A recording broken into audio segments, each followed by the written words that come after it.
Apa yang harus dilakukan oleh orang yang berhadas besar? Nah, itulah bab yang akan kita pelajari pada saat ini. Yang memegang kitabnya itu ada di halaman 22. Judulnya adalah Ghuslul Janabah, atau terjemahannya artinya mandi janabah. Jadi kalau hadas kecil itu dihilangkan dengan wudu, maka hadas besar itu cara menghilangkannya adalah dengan mandi wajib. Ya, dengan cara mandi wajib. Mungkin kita sudah tidak asing mendengar istilah mandi wajib. Secara umum namanya mandi wajib, atau juga sebagian menyebut namanya mandi junub atau mandi janabah. Nah, itulah cara yang dijadikan oleh syariat kita untuk menghilangkan hadas besar.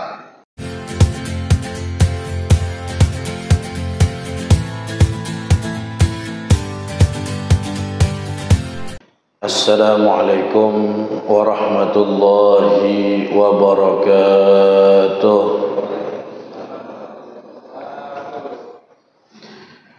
Bismillahirrahmanirrahim.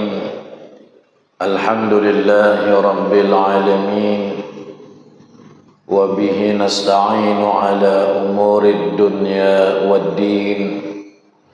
وصلى الله وسلم على سيدنا محمد وعلى آله وصحبه أجمعين.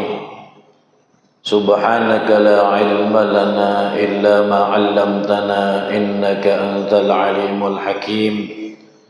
رب اشرح لي صدري ويسر لي أمري واحلل عقدة من لساني يفقه قولي بجاه النبي وآله وصحبه أما بعد.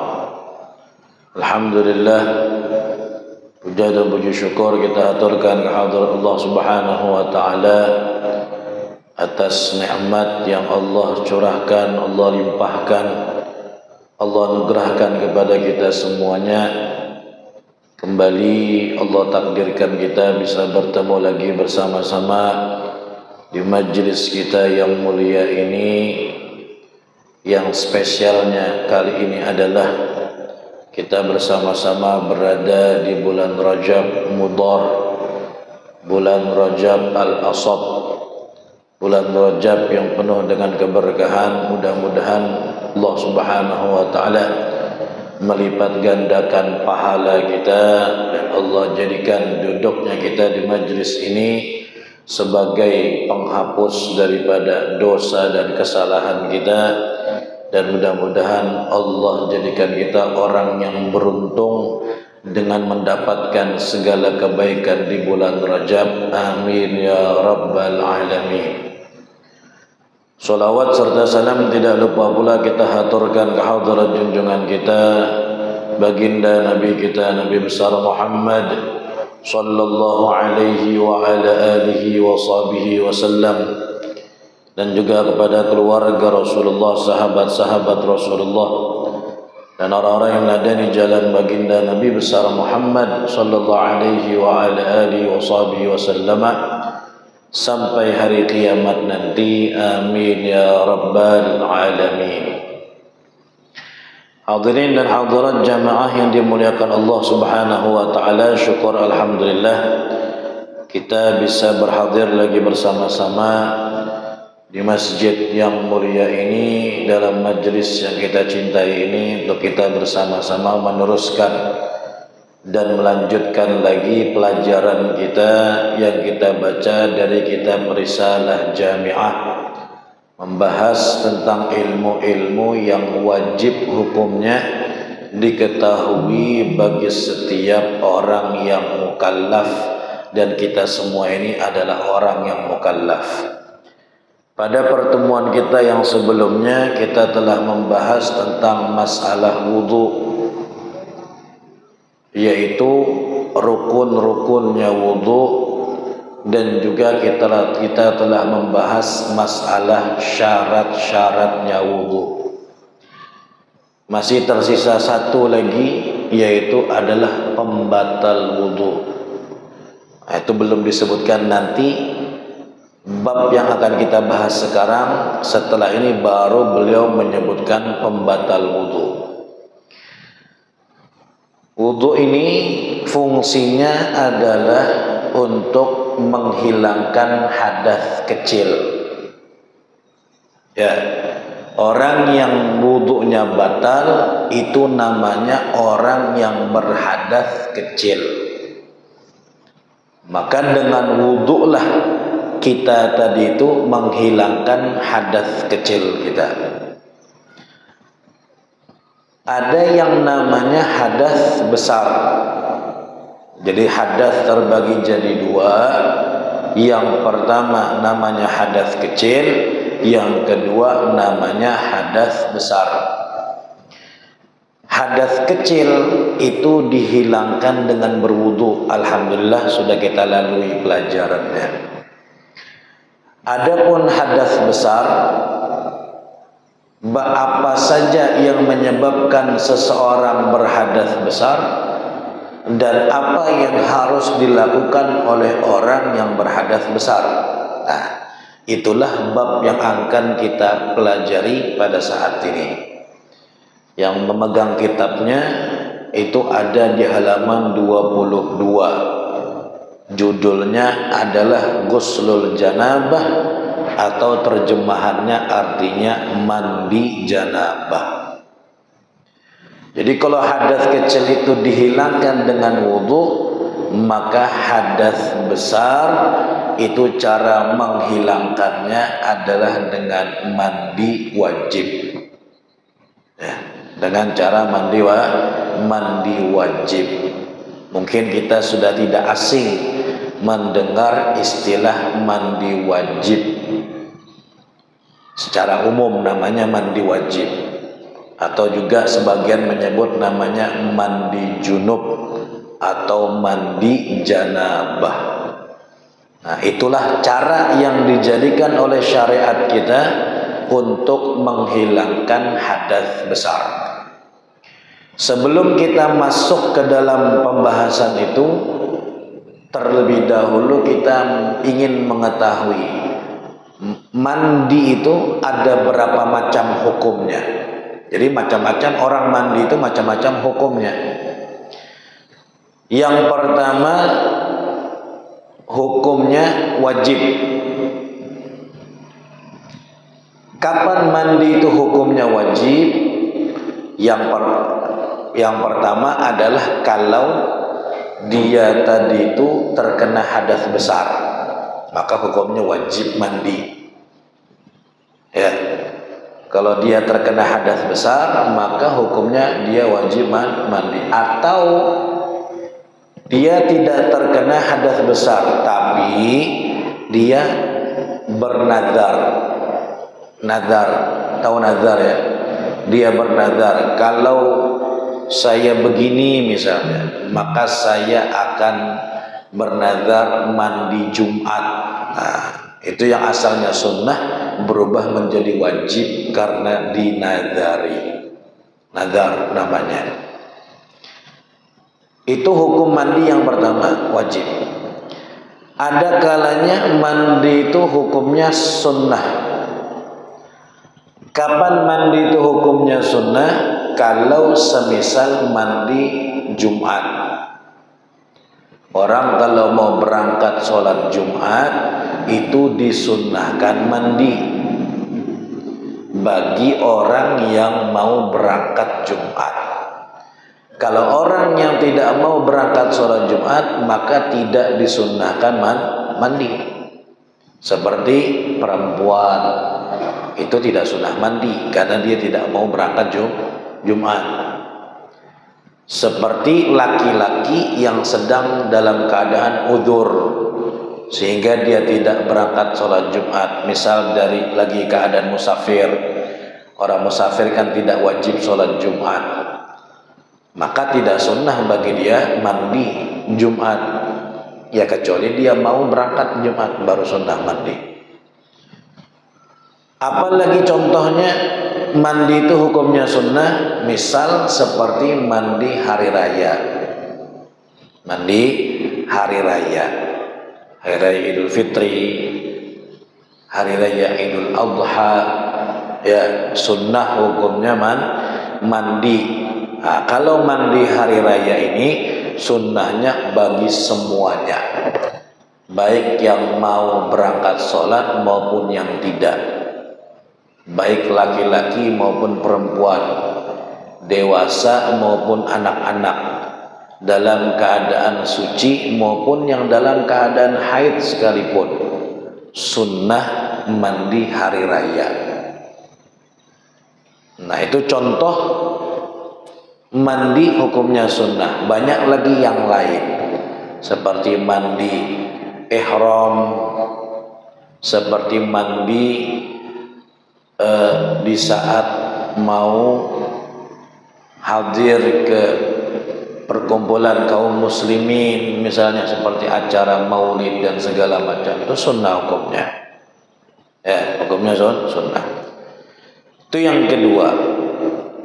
Kemudian ada kalanya mandi itu hukumnya mubah, ya boleh-boleh saja, tidak ada pahala, tidak ada juga dosa. Mubah.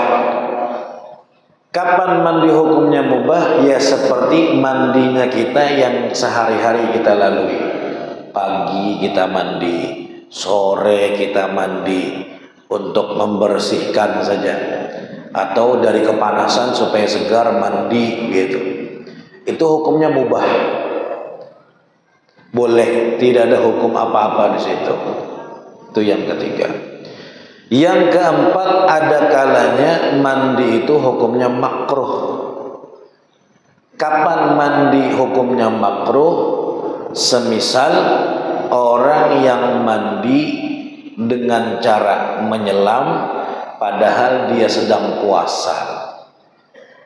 Nah, orang puasa itu mandi tidak masalah, tidak batal puasanya. Dia mandi tidak juga makruh. Baru makruh kalau mandinya dengan cara menyelam. Dia berenang menyelam. Nah itu makruh. Kenapa? Khawatir airnya masuk ke dalam, walaupun dalam keadaan tidak sengaja. Namanya orang berenang itu ada kalanya tidak sengaja air masuk ke hidung misalnya, batal puasanya. Atau ketelan, atau masuk ke telinga, atau misalnya mohon maaf dia buang angin di dalam air, itu anginnya keluar, banyunya masuk ke dalam itu, maka puasanya bisa batal. Makanya makruh hukumnya orang yang puasa mandi bercebur di sungai atau di kolam renang menyelam. Kalau mandi biasa pakai gayung atau pakai shower tidak masalah, tidak ada hukum makruh. Mau 5 kali sehari tidak apa-apa ya. Misalnya dalam keadaan puasa, makruhnya hanya kalau menyelam. Itu yang kelima. Ada kalanya mandi itu hukumnya haram. Haram. Kapan mandi hukumnya haram? Seperti orang mandi dengan menggunakan air milik orang lain tanpa izin. Banyu orang dipakainya, tidak izin, dipakainya mandi. Hah? Namanya gosok, maka hukum mandinya itu haram, berdosa. Atau perempuan yang sedang haid misalnya, dalam keadaan masih masa haid, darahnya masih keluar, kemudian tiba-tiba dia mandi wajib, maka hukumnya haram. Nanti nunggu selesai masa haidnya baru dia mandi. Kalau masih ada keluar darah terus dia mandi niat mengangkat hadas, haram, tidak boleh, karena hadasnya masih ada. Nah itu 5 hukum orang yang mandi. Jadi bisa wajib, bisa sunnah, bisa mubah, bisa makruh, dan juga bisa haram. Ada 5 macam. Yang akan kita bahas di sini adalah mandi yang wajib. Mandi yang wajib. Nih, di dalam kitabnya kita baca. Apabila mengalami janabah atau hadas besar karena melakukan jima atau persetubuhan suami istri, kemudian melakukan hubungan, istilahnya jima dalam bahasa Arab, atau karena disebabkan keluarnya air mani pada waktu tidur atau lainnya. Dia tidur tiba-tiba mimpi sehingga menyebabkan dia keluar air mani, atau karena sebab yang lainnya, dia menghayal misalnya, intinya keluar air mani, maka hukumnya adalah dia berhadas besar. Saat itu dia wajib mandi. Wajib mandi. Ia wajib membasuh seluruh badannya disertai niat menghilangkan janabah atau hadas besar. Jadi mandi wajib itu rukunnya 2. Yang pertama adalah niat mandi wajib, yang kedua menyampaikan air ke seluruh tubuh. Dah. 2 itu rukun mandi. Yang pertama niat. Sengajaku niat mandi untuk mengangkat hadas besar, wajib karena Allah Ta'ala. Nah, itu niatnya. Yang paling mudah. Sengajaku niat mandi untuk mengangkat hadas besar, wajib karena Allah Ta'ala. Atau sengajaku niat mandi untuk mengangkat hadas besar dari seluruh tubuhku misalnya, wajib karena Allah Ta'ala. Itu niatnya. Kapan niat mandi wajib itu? Niatnya itu terserah kita.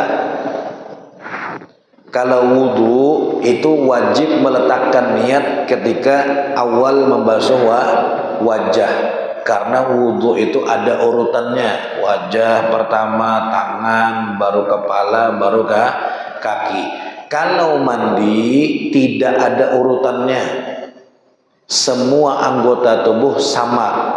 Jadi kita mau mulai dari kaki kah, atau kita mau mulai dari tangan kah, dari wajah, atau dari perut, terserah.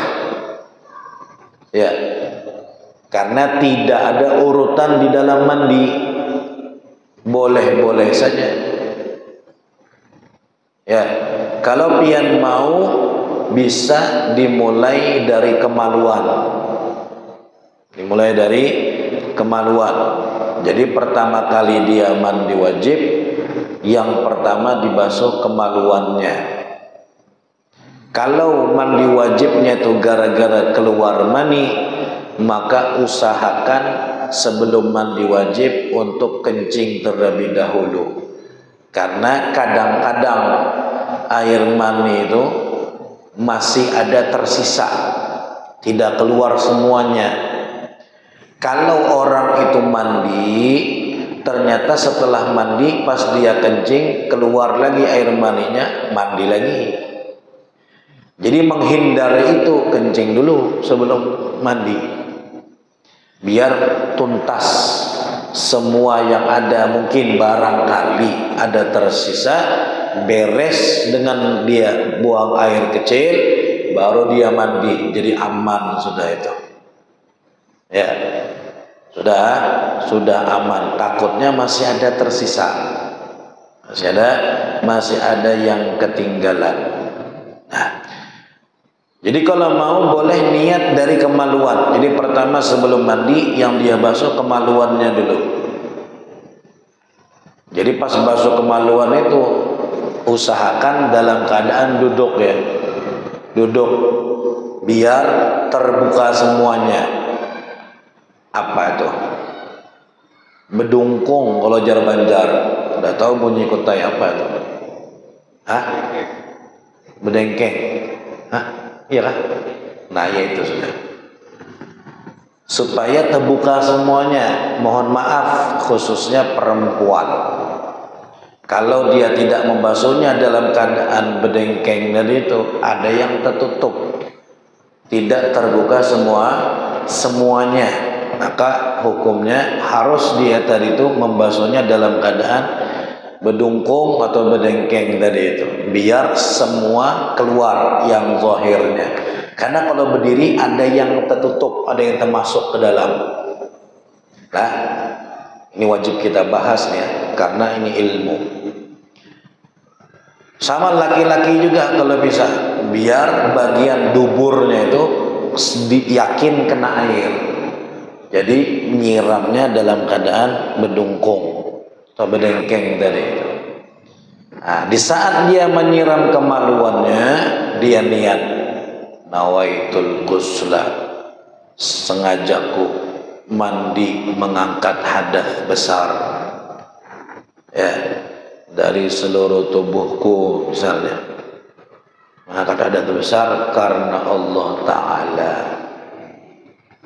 Beres, selesai itu dia basuh bagian kemaluannya. Kalau perlu sabun, disabuni dulu atau dicuci dulu, dibasuh dengan niat tadi, setelah itu baru disabuni. Jangan pas bersabun diniati, jangan, karena nanti tidak sah sebab airnya bercampur dengan sabun. Kalau mau disabuni dulu, dicuci dulu dengan niat, habis itu baru disabuni, atau disabuni dulu, dibilas, setelah habis sabunnya baru diniati. Intinya air yang diniati itu jangan bercampur dengan sabun yang ketika disabuni itu. Jadi terserah mau cuci niat dulu baru sabun, atau sabuni dulu dibilas baru diniati. Nah, kalau sudah kemaluan kita duluan yang kita basuh, aman, beres. Setelah itu pian wudu. Kalau mau wudu seperti wudu biasa, setelah itu baru pian mandi membasuh anggota yang lain. Jangan lagi memegang kemaluan, nanti batal wudunya. Sekiranya selesai mandi itu kita tidak perlu wudu lagi, makanya duluan dibasuh, dibereskan bagian kemaluannya begitu. Itu kalau mau, tidak wajib sih, harus urutannya itu dulu ya. Kadang-kadang ada orang yang pengen mandi itu sekalian sudah, habis itu udah wudu lagi ya. Begitu caranya kalau mau tidak wudu lagi. Kalau bukan kemaluan yang duluan, dia wudu, mau tidak mau nanti menyentuh kemaluan batal. Nanti habis mandi wudu lagi. Begitu cara. Jadi niatnya sekali lagi bebas mau di bagian mana meletakkan niat, karena seluruh anggota tubuh itu satu anggota di dalam bab mandi. Kalau wudu baru ada urutannya. Mudah-mudahan bisa difahami ya. Mudah-mudahan bisa difahami. Setelah niat, maka kewajiban kedua adalah meratakan air ke seluruh tubuh. Semuanya harus. Baik itu rambut seluruhnya, jadi yang panjang harus semuanya kena, kulit kepalanya, kemudian janggutnya sampai ke dalam-dalamnya kulitnya, semuanya harus kena. Berbeda dengan wudu. Wudu itu kalau dia janggutnya lebat maka tidak wajib sampai ke dalam. Tapi kalau mandi biar lebat tetap air wajib sampai ke dalam, semuanya harus kena. Kulit-kulit pipinya. Kemudian yang penting itu lipatan-lipatan tubuh. Kalau orang gemuk, agak gemuk kayak ulun ini ada lipatan-lipatan tubuhnya di perut. Itu diperhatikan betul-betul. Ya, ketiaknya, kemudian di leher, yang seringkali air itu tidak sampai kadang karena tertutup oleh kulitnya. Apalagi orang yang sangat gemuk itu biasanya banyak lipatannya ya, di sini, sendi-sendi sini. Itu disampaikan betul-betul. Jangan sampai ada yang tertinggal. Kalau tertinggal maka mandinya tidak sah. Jadi wajib menyampaikan air ke seluruh tubuh. Semuanya, baik kulit maupun bulu. Ya, baik kulit maupun rambut. Kecuali yang rambut yang letaknya di dalam, maka tidak wajib, harus disampaikan. Seperti apa? Bulu hidung, itu letaknya di dalam. Ini seandainya tidak kena air misalnya, tidak masalah, karena letaknya di dalam. Tuh. Nah, itu kewajiban mandi dua itu saja, niat dan menyampaikan air ke seluruh tubuh. Apa saja penyebab orang wajib mandi? Ada 6. Ingat-ingat, ada 6 macam penyebab orang wajib mandi. Yang pertama disebutkan tadi, apa? Berhubungan suami istri, itu wajib mandi. Mohon maaf nih, baik keluar mani atau tidak, asal sudah terjadi itu perbuatan, walaupun tidak sampai keluar mani misalnya, maka tetap wajib mandi. Nah, kalau pang merasa kada sampai keluar, baru aja tiba-tiba orang ngetok lawang misalnya, akhirnya kada jadi, tapi sudah masuk, maka itu wajib mandi.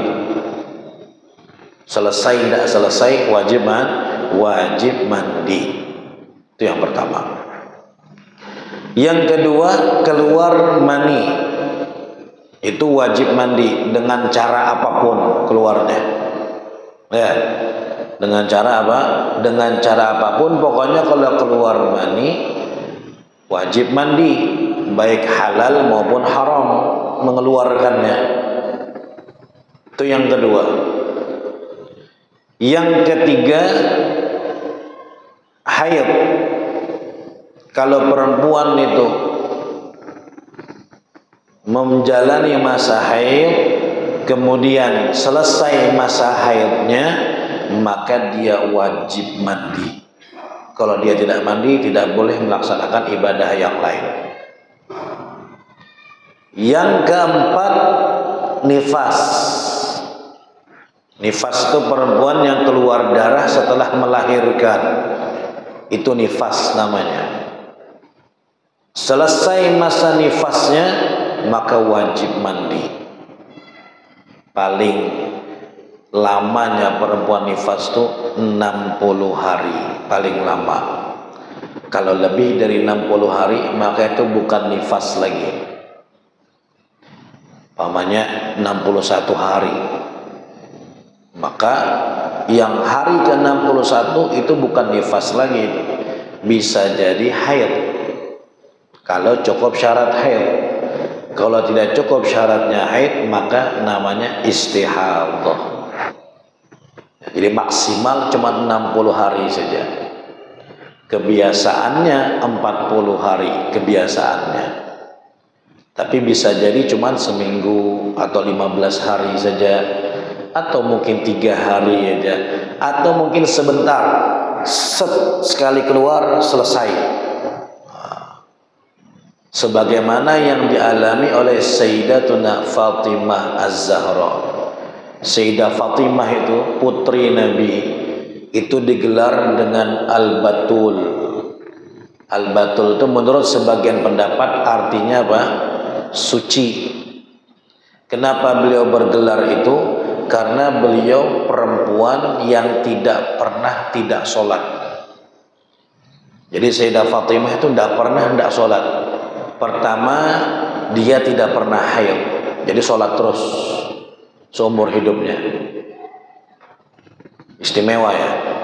Tidak haidnya itu bukan penyakit. Kalau perempuan biasa tidak haid itu bisa jadi penyakit.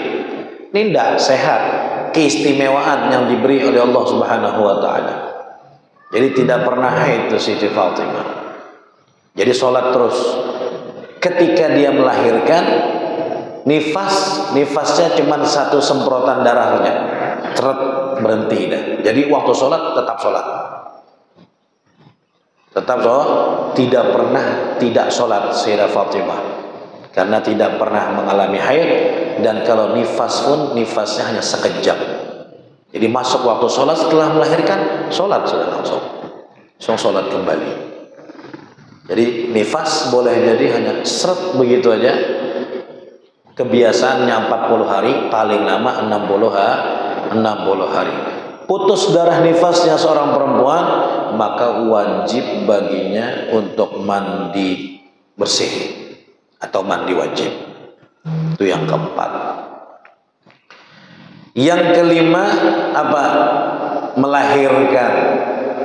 Nah, melahirkan itu juga wajib mandi. Orang tuh kalau dia melahirkan, baik itu melahirkan bayi atau mungkin melahirkan segumpal daging saja, orang keguguran misalnya, atau segumpal darah saja keluar, maka hukumnya wajib mandi wajib. Ya, mandi wajib. Jadi melahirkan, melahirkan. Apapun itu yang dia lahirkan yang keluar dari rahimnya, segumpal darah kah, atau segumpal daging kah, apalagi bayi yang hidup, janin yang hidup, itu wajib mandi. Yang kelima. Yang terakhir, yang keenam, yang wajib mandi adalah al-maut, kematian, meninggal dunia. Wajib mandi. Yang wajib siapa? Bukan mayitnya yang wajib mandi, yang hidup yang wajib memandikan. Amun mayitnya yang wajib mandi, repot juanya, kepenya mandi, ada kawa mandi. Ya kalau punya karomah, sebagaimana ada sahabat Nabi yang meninggal dunia terus mandi sendiri, jadi hidup lagi mandi wajib, mandi mayit baru tinggal dikafani dan dikuburkan. Ada itu. Nah, ada lagi sahabat yang ketika meninggal dunia yang memandikan malaikat, malaikat. Dia baru menikah, malamnya malam pertama, besok belum sempat mandi wajib, tiba-tiba ada pengumuman jihad. Tidak nunggu mandi, langsung berangkat jihad, saking semangatnya. Baru pengantin baru, tidak ada urusan. Kalau panggilan jihad berangkat. Subhanallah, meninggal dunia di medan perang. Allah berikan kemuliaan, dimandikan oleh para malaikatnya Allah Subhanahu wa ta'ala. Hebat. Nah, jadi yang keenam nih, meninggal wajib mandi, tapi yang wajib yang hidup. Kalau ada jenazah tidak ada satupun yang memandikan, maka sekampungan berdosa. Jadi jangan coba-coba kadang memandikan orang meninggal dunia. Hati-hati, sekampungan berdosa. Lah, kadang-kadang ada orang tuh tidak mau mandikan orang, tolong mandikan, saya tidak mau mandikan orang betato misalnya. Ada juga gitu. Entah dapat pemahaman dari mana, wallahu alam. Terserah, mau dia itu orang yang betato kah, mau dia itu pemabuk kah, mau dia itu perampok kah, apapun pekerjaannya, selama dia meninggal dalam keadaan Islam, wajib dimandi. Sekampungan tidak mandi, sekampungan berdosa. Nah, satu kampung berdosa gara-gara kada mandi jenazah ini. Terserah mau bagaimana keadaan dia hidupnya. Yang jelas kalau meninggal orang muslim wajib dimandikan. Kecuali orang mati syahid, baru tidak dimandikan. Haram malah dimandikan kalau orang mati syahid. Kalau mati sakit ya dimandikan. Apalagi mati sangit misalnya, atau mati hangit kalau orang Banjar, wajib dimandikan. Nah, 6 hal ini yang mewajibkan orang untuk mandi. Saya ulangi, kumpul suami istri, yang kedua keluar mani dengan cara apapun, yang ketiga perempuan yang habis darah haid, yang keempat perempuan yang habis darah nifas, yang kelima perempuan yang habis melahirkan, yang keenam orang yang meninggal dunia. Oke, 6. Kita pahami dah. Cara mandinya kita sudah tahu, penyebabnya kita tahu, ada 6. Kemudian kalau seandainya kita ini memiliki lebih dari satu sebab, maka cukup mandi sekali aja. Misal tadi kan pertama kumpul suami istri, yang kedua keluar mani. Misalnya kita ini berkumpul suami istri juga keluar mani, berarti ada 2 sebab di dalam diri kita. Maka bagaimana hukumnya? Apakah wajib mandi untuk ini dulu baru mandi untuk ini? Enggak, cukup satu niat untuk semuanya. Boleh. Paham ya? Boleh. Atau misalnya sampai 3 sebab di dalam diri kita yang menyebabkan mandi wajib. Misal perempuan ya, perempuan misalnya melahirkan, kan wajib nih mandi, satu sebab melahirkan. Setelah melahirkan dia nifas, berarti 2 penyebabnya. Setelah nifas, baru selesai nifas langsung haid, jadi kada mandi-mandi nih sampai selesai masa haidnya, berarti ada 3 penyebab dalam dirinya. Bagaimana mandinya? Apakah wajib 3 kali? Tidak, cukup sekali dengan satu niat. Karena 3 ini walau beda-beda, tapi jenisnya sama, sama-sama wajib. Paham nggak? Nah, begitu juga kalau mandi sunnah. Kalau seandainya kita mau mandi sunnah, beberapa mandi, tapi statusnya sama-sama sunnah semuanya, maka boleh dengan 1 kali niat saja. Misal mandi Jumat sekaligus mandi hari raya, kan sering hari raya hari Jumat lah sekalian, berarti ada 2 mandi sunnah. Kemudian dia mandi sekali aja dengan 1 niat, boleh. Sengaja aku mandi sunnah gitu aja, mandi sunnah Jumat sekaligus hari raya, dapat itu, langsung dapat. Yang tidak bisa 1 kali mandi kalau mandinya satunya sunnah, satunya wajib. Nah, tidak bisa nih. Tidak bisa, harus 2 kali niat. Dia mandi wajib sekaligus mau mandi Jumat, sunnah Jumat. Berarti yang 1 wajib, yang 1 sunnah. Berarti harus 2 kali niat. Niat mandi wajib dulu, setelah itu baru niat mandi sunnah. Bolehkah langsung digabung jadi 1? Tidak bisa. Umpamanya niat mandi wajib saja langsung dapat sunnahnya, kada bisa, harus niat lagi sunnahnya. Paham ya? Kalau sama-sama sunnah tadi, mandi hari raya dan mandi Jumat, niat 1 aja bisa. Saja aku niat mandi sunnah Jumat, otomatis hari rayanya dapat karena sama jenisnya, sama-sama sunnah. Tapi kalau yang 1 wajib, yang 1 sunnah, wah, niatnya harus 2, walaupun dalam 1 kali mandian, tapi niatnya satu-satu. Mandi wajib dulu beberapa kali guyuran, setelah itu niat mandi sunnahnya, baru diselesaikan dua-duanya. Begitu. Nah, seperti itu aturan mandi. Yang jelas yang wajib kita ketahui tadi itu yang mandi wajibnya tadi. Ada aja orang itu yang sudah umur 40 tahun, 35 tahun tidak ngerti mandi wajib. Tidak ngerti mandi wajib, padahal anaknya 4 sudah. Anaknya sudah 5. Jadi kemana aja selama ini itu? Kadang ngerti cara mandi wajib. Nah, ini jangan sampai terjadi. Ya, jangan sampai terjadi. Betul-betul dipelajari. Karena mandi wajib ini kita sejak balik, kita masih kecil sudah kita lakukan. Ya, mandi wajib. Apalagi orang yang menikah, berumah tangga, ya pasti.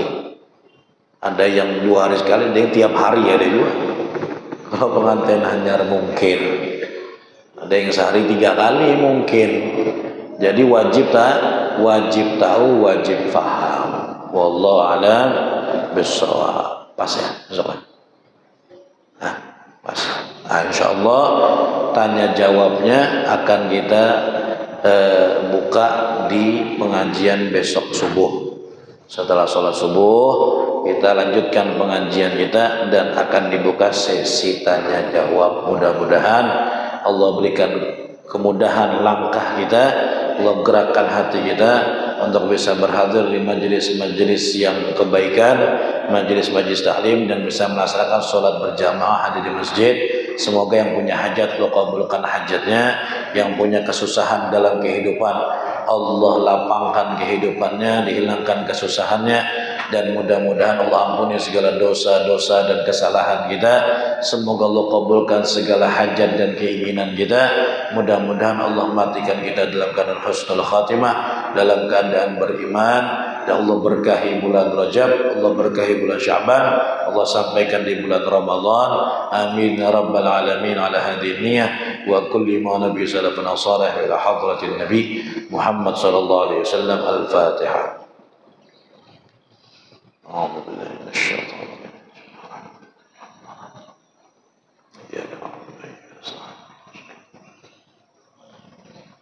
Amin. Bismillahirrahmanirrahim. Alhamdulillahirabbil alamin. Wassalatu wassalamu ala asyrafil anbiya'i wal mursalin sayyidina maulana Muhammadin wa ala alihi washabihi ajma'in. Allahumma iftah 'alaina futuhal 'arifin, faqihna fid din, 'allimna ta'wil, wahdina ila sawa'is sabil, waj'alna minal 'ulama'il 'amilin wa siratikal mustaqim. Allahumma akrimna bi nuril fahm wa akhrijna min dhulumatil wahmi, zidna 'ilma. Rabbana atina fid dunya hasanah wa fil akhirati hasanah wa qina 'adzaban nar. Sallallahu ala sayyidina Muhammadin wa ala alihi washabihi wasallam.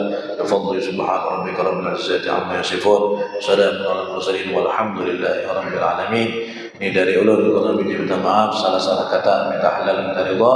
Hadza minni al-'afwu minkum. Assalamualaikum warahmatullahi wabarakatuh.